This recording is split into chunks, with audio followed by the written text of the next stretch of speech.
우리 건물이 1973년도에 지은 건물입니다. 그 당시 이 동네는 아무것도 없었어요. 그냥 야산이었는데요. 미국 일단의 미국 성도님들이 교회를 짓기로 작정, 많은 분들도 아니었던 것으로 기록이 나와 있습니다. 집사님들이 전부 합쳐서 교회를 짓는데요. 자신들의 노력으로 지었답니다. 5년 동안 매주 주말에 모여서 건물을 짓기 시작해서 완공한 건물이 이 건물입니다. 그 건물을 다 짓고 몇 년 목회하시다가 그 다음에 한국교회에다가 교회를 넘겨주고 아주 싸게 넘겨주었습니다. 어느 교회든지 와서 예배 드릴 수 있도록 하기 위해서. 그리고서는 교회를 팔지 말라고 당부하고 계약서에 그렇게 적었어요. 한국교인들이 팔고 나갈까봐. 그렇게 된 교회를 우리가 2003년, 4년도에 저희들이 이 교회를 선물로 받아 들어왔습니다. 하나님 주셔서. 그래서 와서 우리가 남은 몰기지도 다 폐의하고 그래서 오늘까지 왔으니까요. 건물이 대단히 오래된 건물입니다. 대단히 아름답고 좋은 것 같지만 성도가 조금 늘면 시설이 다 부족하고 조금 모자라면 교회는 쓸쓸한 반면에 또 시설은 쓸만하고 뭐 이런 어정쩡한 규모가 되어 있습니다. 그런데요, 모든 시설이 굉장히 낡았으니까 오늘 아침 8시 직전에 갑자기 폭발음 같은 소리가 들리면서 아래층에 전기가 다 막 나가는 거예요. 그 무슨 일인지 몰랐습니다. 이 주일날 이러니까 얼마나 난감해요. 가슴이 덜컥하더라고요. 그런데 뭐 목사님들하고 그때 같이 있었으니까 보더니 어디서 막 물이 막 새기 시작하는 게 땅바닥에. 우리 마루를 해놨는데 물이 들어오면 마루를 다 망가뜨리잖아요. 급히 목사님들이 막 뜯고 막 이래가지고 보니까 물이 벽에서 막 물소리가 나는 거예요. 수돗물 맞고 긴급 대처를 했습니다. 그리고 나서 이제 보니까요, 뭐 앰프도 소리가 안 나고 이런데 어떻게 지금 요만큼 전기가 살아났습니다. 참 감사하죠, 그죠? 오늘 그렇게 하면서 너무 놀래가지고, 평생에도 이런 일 처음 본다, 그렇게 생각을 하고 있는데, 전기는 뭐 어디서 지금 어떻게 됐는지 아래쪽에는 복구가 되지 않고, 컨센트도 복구는 안 됩니다. 그래서 긴급 조치로 물도 막고 다 고쳤어요. 또 우리 집사님들이 컨트랙터로 계신데, 뭐, 소매가도 붙이고 고쳤습니다. 금방 고쳤네요. 그런데 이제 불은 아직도 안 들어옵니다만, 그래도 뭐 얼굴 보고 예배 드릴 수 있게 되어서 얼마나 감사한지 몰라요.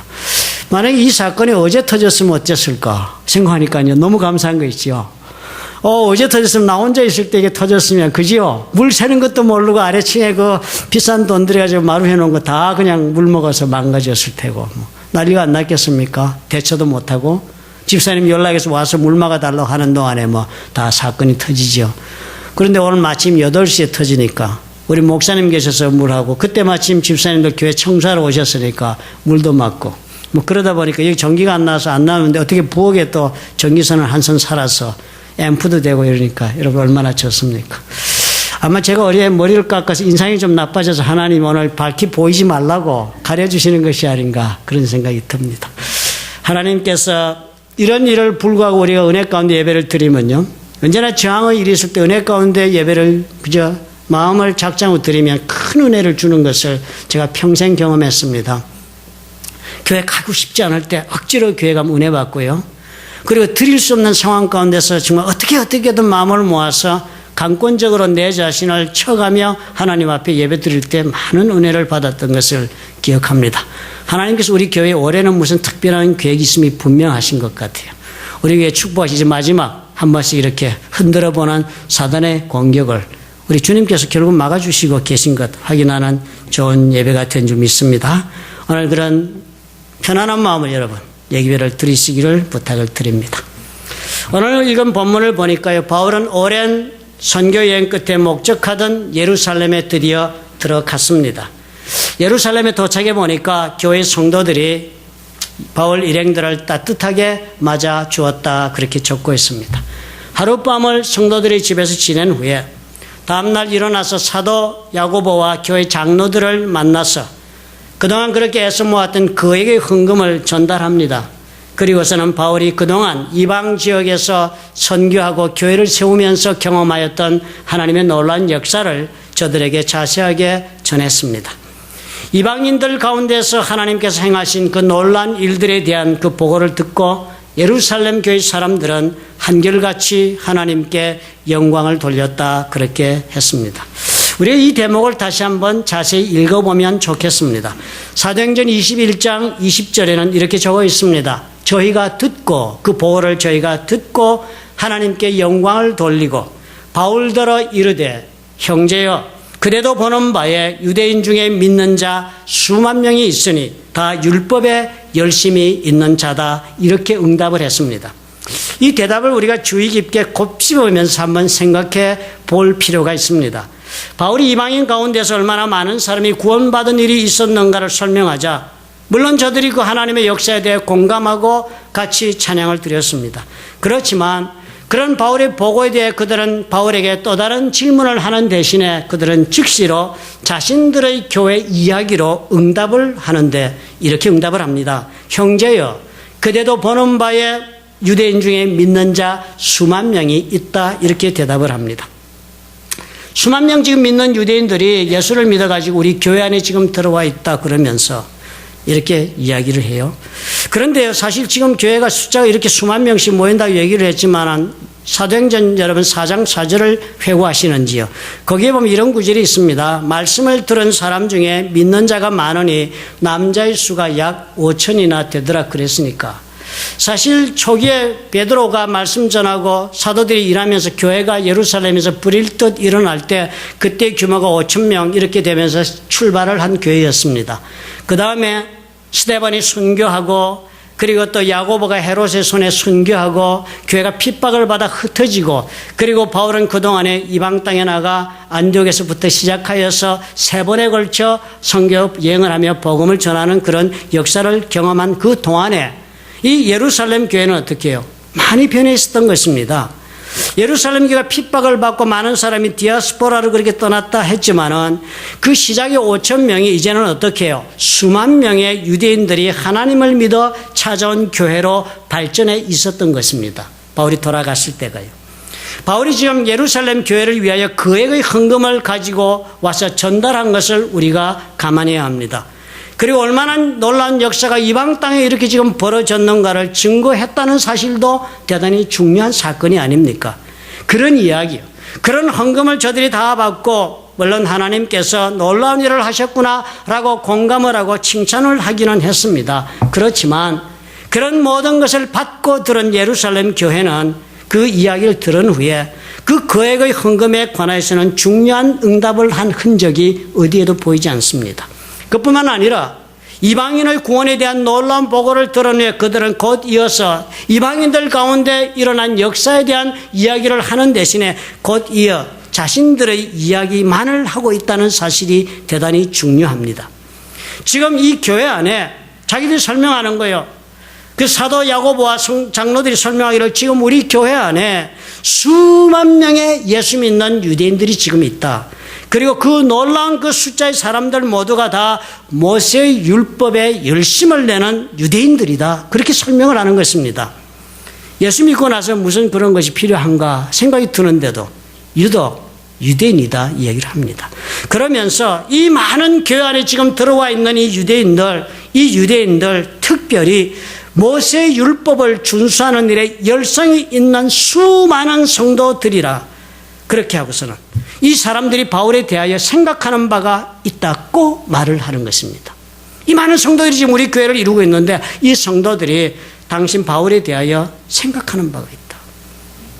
그렇게 하면서 이렇게 말을 전해줍니다. 네가 바울 보고 말씀하는 거예요. 네가 이방에 있는 모든 유대인들을 가르치되 모세를 배반하라. 아들들에게 할 일을 하지 말고 또 규모를 지키지 말라. 즉 모세의 율법을 따라 살 필요가 없다. 그렇게 가르친다 함을 저희가 들었다 그랬습니다. 이 사도 야고보와 장로들이요 걱정하는 거예요. 지금 우리에게 모든 유대교에 열심히 있는 예수 믿는 사람들이 당신이 이방 땅에서 전하고 있는 모세 배반하고 할 일도 하지 말고 시키지도 말고 율법을 따라 살 것이 없다고 그렇게 가르친다고 전해 들었다는 거예요. 그러면서 하기를 그러면 어찌할꼬? 요즘 우리말로 what shall we do? 어찌해야 좋겠어? 바울 보고 그 얘기를 물어보는 거예요. 바울이 먼 길에 지금 이렇게 왔는데요. 그 온 바울 보고 오히려 이 교회 장로와 그 사도 야고보라는 사람이 당신한테 이런 정말 생각들을 가지고 있는데 what shall we do? 어쨌으면 좋겠어? 그들이 든 것을 필연 들을 텐데 온 거 반드시 이제 곧 알게 될 텐데 어쩌면 좋겠어? 큰 걱정을 하는 것입니다. 사실 바울은요. 이 말을 듣고 있는 바울은 지금 어땠겠습니까? 기분이요. 먼 곳에서 그것도 성령께서 수차 예루살렘에 가면 결박과 환난이 기다린다고 경고하는 그 길을 왔습니다. 무엇 때문에요? 예루살렘 교회와 이방 교회가 하나 되고 하나님 복음 전환을 제대로 해야 한다는 뜻에서 온 거예요. 죽으면 죽으리라 작정하고 온 길 아닙니까? 그렇게 예루살렘 교회를 찾아왔는데 그 교회가 정작 엉뚱한 모습으로 예상 밖의 모습으로 바울을 맞이하고 있는 것 아닙니까? 예루살렘 교회 정작 와보니까 어떻게 해요? 바울이 그렇게 걱정한 대로 핍박을 받아 위축되어 있거나 그렇게 정말 기근을 만나 경제적인 어려움 때문에 허덕거리고 있는 그런 모습의 교회가 아니었습니다. 수만 명의 유대인들이 모여서 예수를 믿고 모여서는 어떻게 해요? 모세의 율법을 여전히 열심으로 준수하면서 교회를 이루고 나가고 있는 전혀 다른 모습의 교회를 지금 바울이 마주하게 된 것입니다. 그러니 이 교회는요, 이렇게 문득 찾아온 바울을 대하여 생각이 많았습니다. 바울 물론 예루살렘 교회 사도 야고보와 장로들이 동의를 얻어서 수십 년 전에 이방인들을 모세의 율법으로부터 자유하게 그렇게 허락을 받고 복음을 전했습니다. 허락했어요. 그렇지만 지금 예루살렘 교회 안에는 그 어느 때보다도 모세의 율법을 열심으로 지키고 하는 성도들로 교회가 이루어져 있다는 것입니다. 당연히 이런 상황이니까 예루살렘 교회 입장에서는 바울이 대단히 부담스러운 존재가 된 거예요. 일찍이 안디옥에서 바울이 바나바와 함께 안디옥 교회를 섬길 때 그러지 않았습니까? 하도 예루살렘에 있는 유대인들이 예수 믿는 유대인들이 올라와서는 예수 믿으면 이렇게 믿는 거 아니다. 예수님도 결국은 유대교에서 나온 선지자 아니냐. 그러니까 모세 율법을 그대로 준수하면서 예수 믿으라. 이방인들 할지라도 모세 율법에서 요구하는 대로 할례도 받고 장로들의 유전을 따라 정결례도 지키고 다 해야 된다라고 하는 것 때문에 안디옥에서 교회를 할 수가 없어가지고 너무 교회가 어려워지고 성도들이 흔들리니까 바울과 바나바 그때 같이 예루살렘 교회를 찾아가지 않았습니까?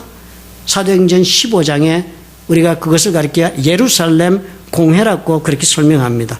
가서 회의를 한 거예요. 그때 베드로와 야고보의 덕분에 회의가 잘 정리돼가지고 정리를 잘하고 올라왔습니다.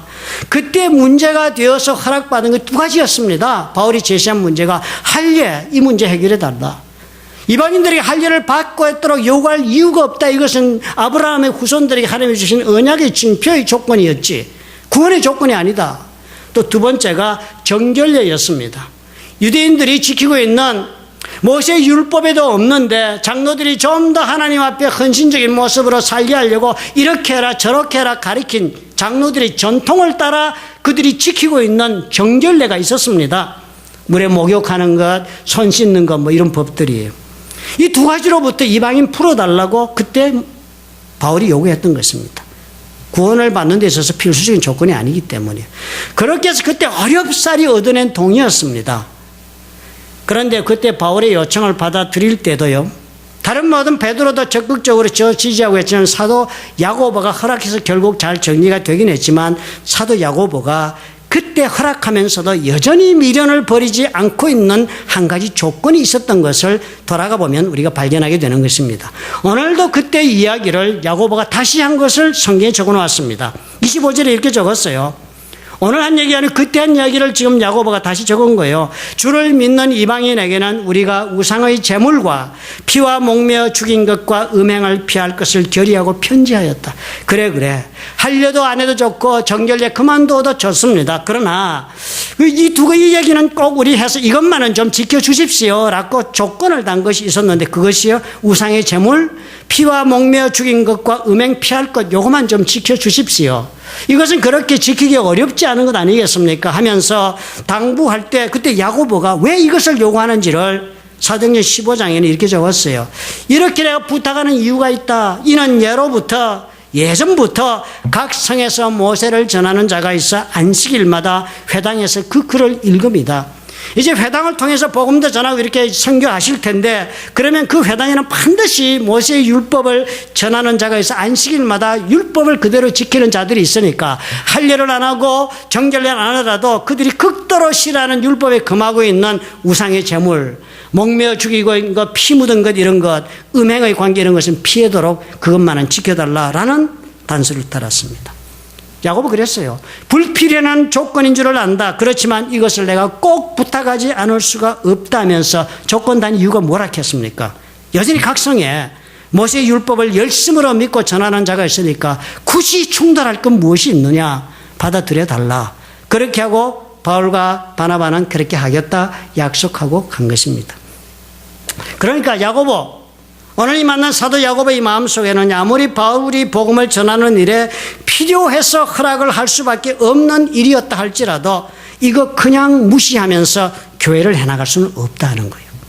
왜냐하면 지금 우리 교회 안에는 유대교회에서 개종해오는 성도들이 수도 없이 많은데 이 사람들은 예수를 비록 믿지만 예전에 그 모든 유대교의 전통을 따라 다 믿고 있는 것도 행하고 있는데 이 사람들 어떻게 하면 좋겠느냐. 야고보와 예루살렘 교회 장로들에게는 이것이 더 중요한 걱정이 된 것입니다. 하나님께서 바울을 사용하여 역사 가운데 어떻게 하나님의 뜻을 지금 진행하고 있는가를 중요하게 생각하는 것보다 지금 바울 때문에 잘 돼나가고 있는 예루살렘 교회에 일어날 분란이 더 걱정이 된 것입니다. 이 말을 듣고 있는 바울의 심정이 어땠을까? 참 짐작할 수 없을 정도로 아마 바울은 어려웠을 것입니다. 마게도니아 지방, 아가야 지방, 그리고 아시아, 그 길이 작은 길입니까? 6,500마일이 넘는 길입니다. 6,500마일이 넘는 길을 도보로 걸어가 다니면서 그것 한 번도 아니고 두 번을 오르락 내리락 하면서 그 헌금 모은 거 아니에요? 보통 애를 쓴 것이 아니었습니다. 수차례 교회에다 독촉했습니다. 편지 보내고 헌금 미리미리 좀 준비해 달라. 좋은 마음을 한 거니까 지금 좀 어렵다고 자꾸 그러지 말고 빨리빨리 준비 좀 해달라. 제자를 보냈습니다. 디도도 보내고 디모데도 보내고 자신도 두 번이나 다니면서 독려해서 그렇게 해서 모은 헌금이에요. 자기는 그 고린도에서 로마로 가고 싶은 자신의 그 평생의 소원도 접어두고 성령께서 환난과 핍박이 기다리고 있다고 그렇게 경고함에도 불구하고 죽음을 무릅쓰고 찾아온 예루살렘인데 지금 그렇게 찾아온 이 사람들이 자신들의 교회 걱정을 하는 겁니다. 바울 당신이 오는 바람에 지금 교회에 있는 열성적인 성도들, 유대 율법을 준수하며 예수 믿고 있는 사람들이 가만히 있지 않을 것이다. 이 사람들이 지금 당신을 오해하고 있다.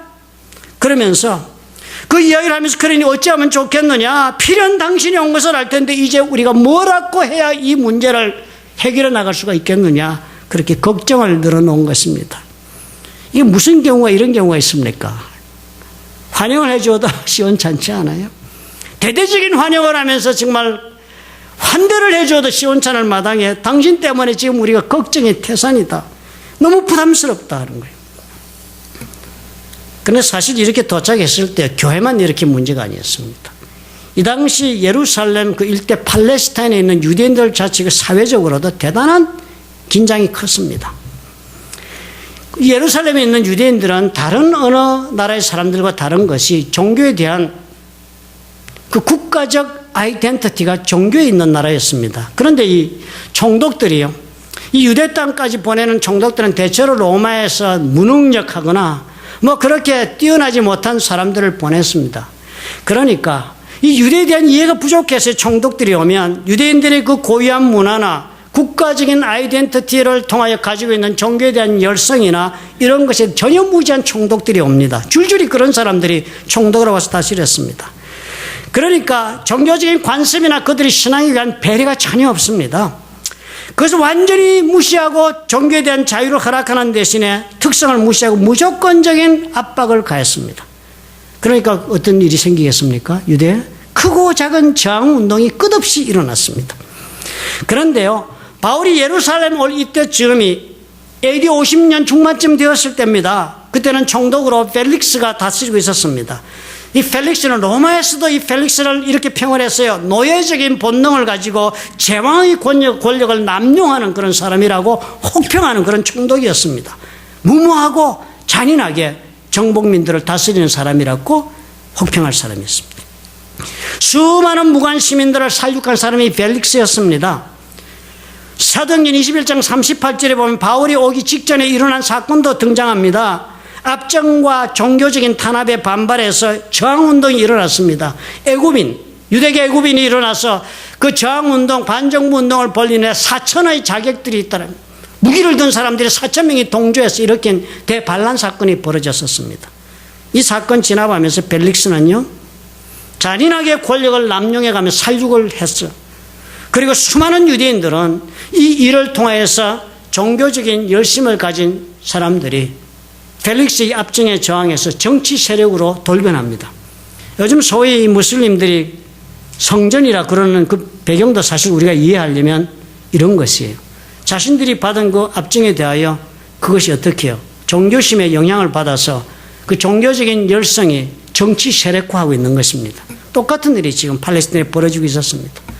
이 사람들은 이 당시에 바울이 찾아간 이 AD 50년 중반에 로마인들과 로마에 동조하는 사람들의 집을 불태우고 그리고 테러를 가하고 하는 일이 흔하게 지금 일어나고 있던 그때를 살았습니다.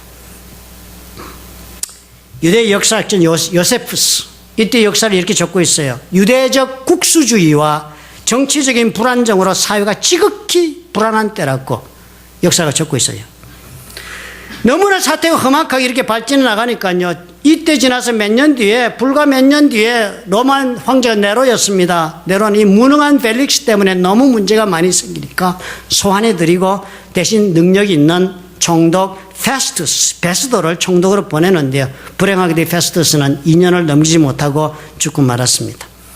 그러니까 바울이 예루살렘에 온 때는 정치적, 종교적으로 사회가 어떻게 해요? 들끓고 있었습니다. 조금만 건드리면 일촉즉발의 그런 불안한 때였습니다.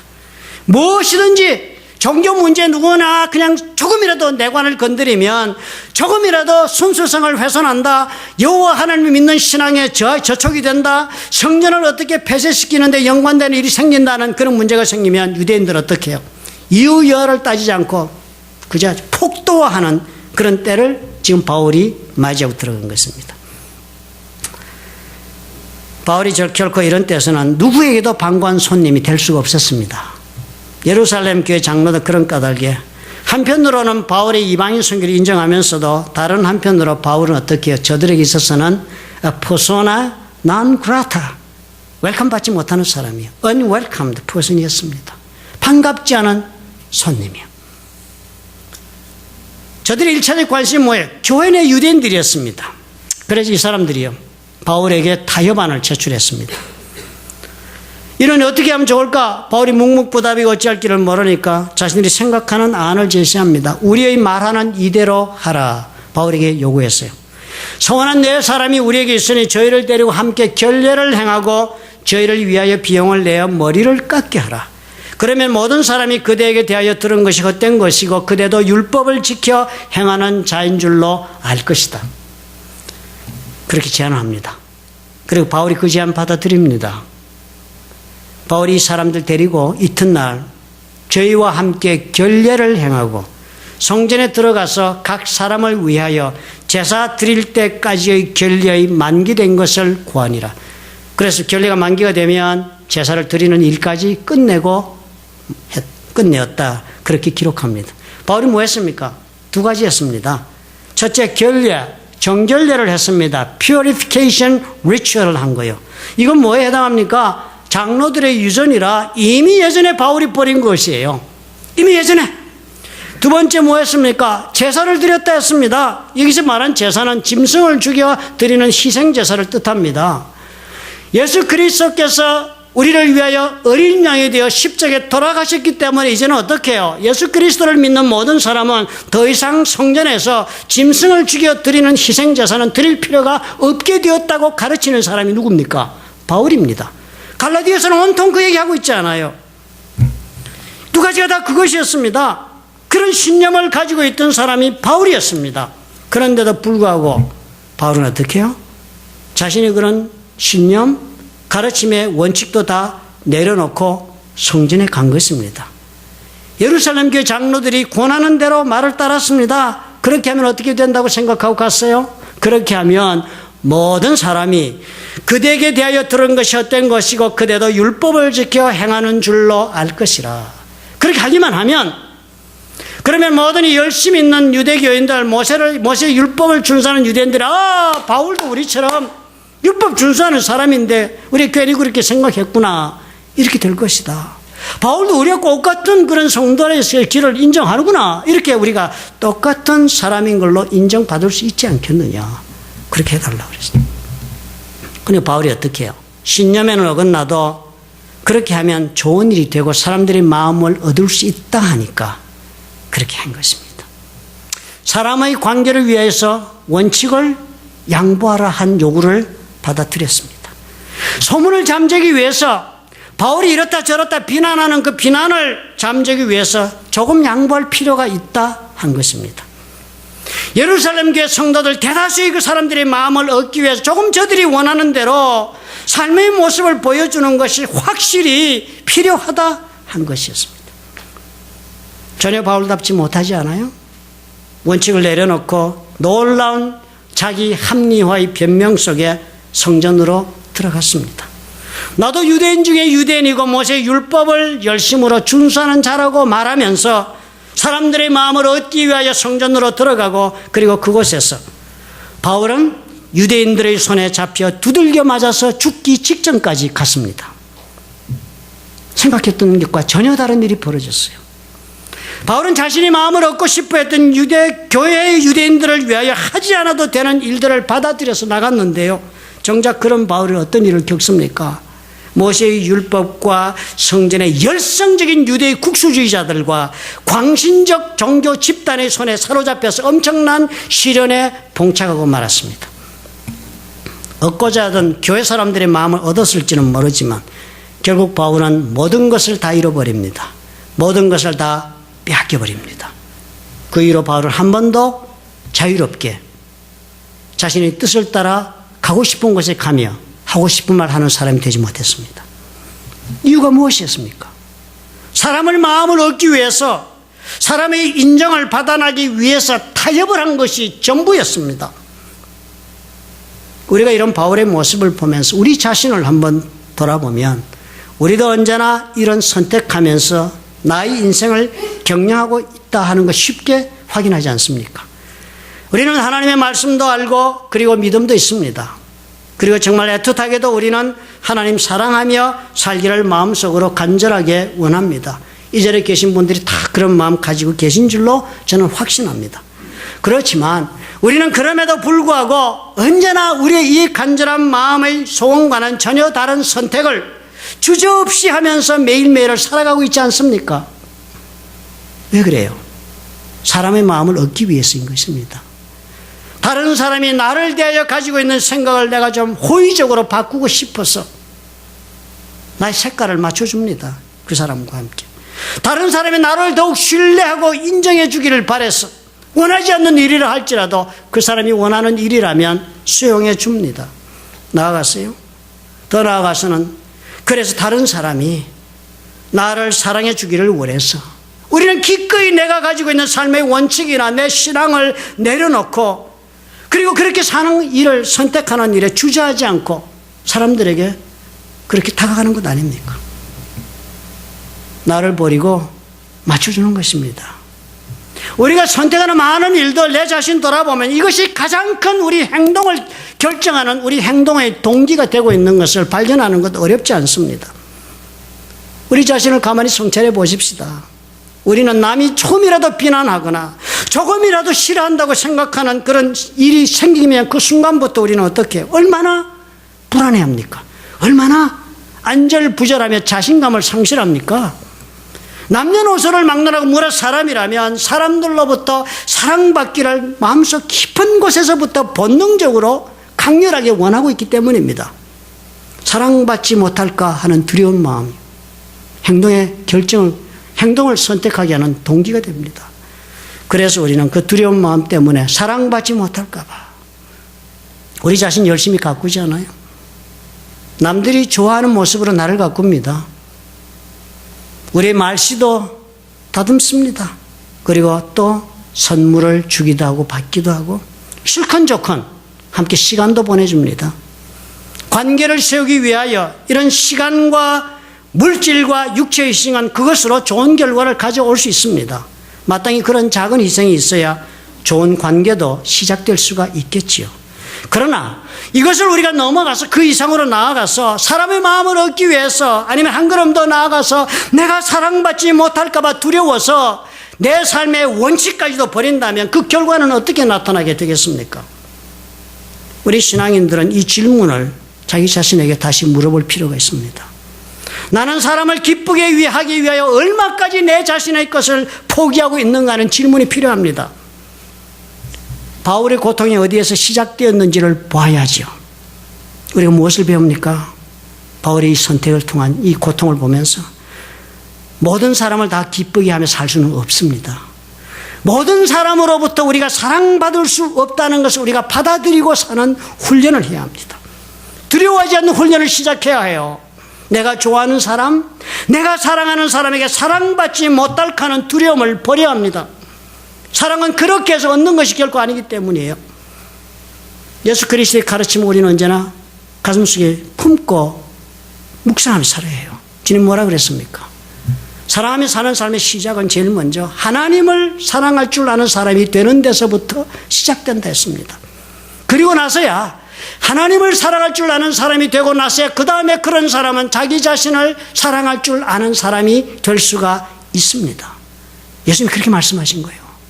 그렇게 해서 자기 자신을 사랑할 줄 알고 그래서 자기가 홀로 설 줄 아는 사람만이 다른 영혼을 사랑할 수가 있다라고 말씀하신 것이 예수 그리스도께서 우리에게 주신 큰 두 가지 계명이 아닙니까? 하나님 사랑할 줄 아는 사람만이 스스로 설 수 있고 그리고 누구의 도움 없이도 제대로 된 사랑을 할 수 있는 사람이 된다는 것을 믿으시기 바랍니다. 스스로 자신을 사랑한다 하면서도 홀로 서지 못한 사람은 그 누구도 제대로 사랑할 수 없게 됩니다. 본인은 스스로 사랑한다. 그래서 나는 나의 삶을 다 준다라고 말을 하며 살지만 그 사랑은 온전하게 주어지지 못하고 맙니다. 결국 어떻게 해요? 상대방에 집착하게 되든지 아니면 정말 지나치게 상대에게 의존한 사람이 되어 살아갑니다. 내가 온 인생을 걸고 있는 내가 살아가는 사람의 울고 웃는 것을 따라서 내 인생도 같이 울고 웃으며 휘둘림을 당하는 의존적 인생을 살고 마는 것입니다. 모든 사람에게 받아들여지는 사람이 되려고 노력하지 마십시오. 하나님에게 먼저 받아들여지는 사람이 되십시오. 모든 사람에게 다 사랑받고 사랑하려고 하지 마십시오. 먼저 하나님 사랑하는 것으로 사랑을 배우고 그리고 내 자신을 사랑하는 것부터 배우십시오. 그리고 사람이 나가세요. 그 원칙에 맞지 않는 한 그 어느 누구도 어떤 사람도 목말라 하지 마십시오. 모든 사람으로부터 사랑받고 싶어하는 그 착각에서 벗어나야만 우리는 모든 사람에게 인정받으려고 하는 자신의 무의식적인 노력으로부터 자유할 수가 있습니다. 하나님의 사랑 속에서 원칙을 따라 꾸준히 걸어가시면 나머지는 주께서 빚어주십니다. 배우게 돼요. 내 자신도 사랑할 줄 모르는 사람에 대해서 누구를 사랑할 수 있어요? 하나님 사랑할 줄 모르면 내 자신을 어떻게 사랑하는지를 알 수가 없는 것이 아닙니까? 휘트니 휴스턴, 유명한 여자 가수였습니다. 얼마나 노래도 잘 불렀어요. 영어도 아름답고 많은 사람들의 사랑을 받았던 흑인 가수였습니다. 그런데도 불구하고 그는 그래미 시상식이 있는 날 저녁에 비벌리 힐튼 호텔 욕조석에서 죽은 채로 발견이 됐습니다. 시체 부검 결과는요, 참혹했습니다. 휘트니가 얼마나 자신의 그 48년 생애 동안에 스스로를 학대하며 살아왔는지를 여실히 보여주는 장면이었습니다. 뜨거운 욕조물에 얼굴은 화상을 입고 엎어져 있는데요. 이마와 가슴에는 멍이 들고 수없는 상처가 있었습니다. 마약으로 몸은 쩔어 있었어요.